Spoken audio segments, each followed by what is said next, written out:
CBC, the censor-in-chief. I'm Brian Lilley with TheRebel.Media. Canada's state broadcaster has to be one of the most devoted enemies of freedom of speech and the sharing of information in this country. How can I say that? Well, because of the more than 400 pages worth of heavily redacted emails, memos, and documents I've gone through in their latest attempt to cover up just how far CBC was willing to go to protect Justin Trudeau from attack ads and to censor the internet. Yep, it's true, ladies and gentlemen, CBC tried to censor the internet. You might recall a couple of years back that CBC got angry because the Conservative Party used a clip from one of their many behind-the-scenes, all-access Peter Mansbridge and Justin Trudeau hangout moments.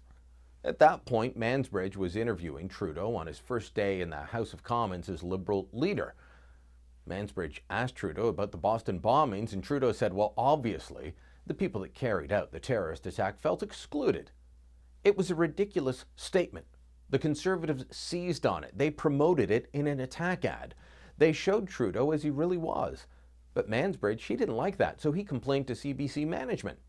And thus began a multi-year push to have CBC news footage protected from being used in political ads, despite existing court jurisprudence, the law, and even CBC's own legal opinion, which showed the state broadcaster didn't have a leg to stand on.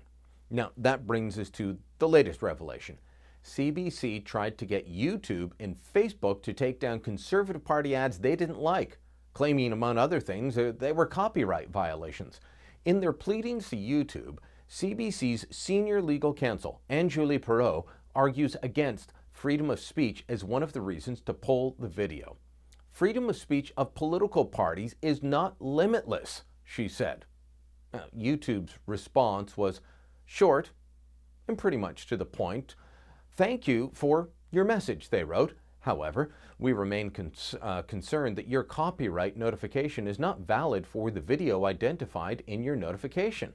As a result, the content will remain live on YouTube. Essentially, YouTube said there's no copyright violation here. Now, they didn't just go after YouTube. As I said, they went to Facebook as well. So in writing to Facebook to ask them to take down the ad, CBC said this: "We do not consider that such use constitutes commentary or criticism. The purpose or the motive in using CBC copyrighted material is solely for partisan and political purposes." Boo-hoo. Thankfully, this American social media company, well, they've got a better understanding of the law than CBC's senior legal counsel. Facebook wrote back, "Thank you for your correspondence, which we have reviewed with our legal department. For the reasons previously explained, it is not clear to us that the reported content infringes your copyright." And speaking of the law, CBC should have known this. They were well aware of the 1988 fight over this very issue when the Liberals used CTV footage in an election ad. CTV fought them in court, but CTV lost. The Liberals won, as the court ruled it was perfectly fine for political parties to use news footage in an ad, a fact that CBC knew well. In fact, the court rulings mentioned in these emails, and it shows up in the documents released to me through access to information. But still, they pressed on. Their feelings were obviously hurt. I can say this due to the countless emails from journalists to management over the Conservatives attacking their boy Trudeau while using CBC video footage to prove that he wasn't ready. Now, the emails also prove that the supposed wall between the newsroom and CBC management doesn't exist. Dean Beebe, the CBC's investigative reporter, is seen passing documents he uncovered for a story up to his boss saying, hey, these might be of interest to senior managers. That boss then passed it up the food chain. The documents were all about this ongoing fight.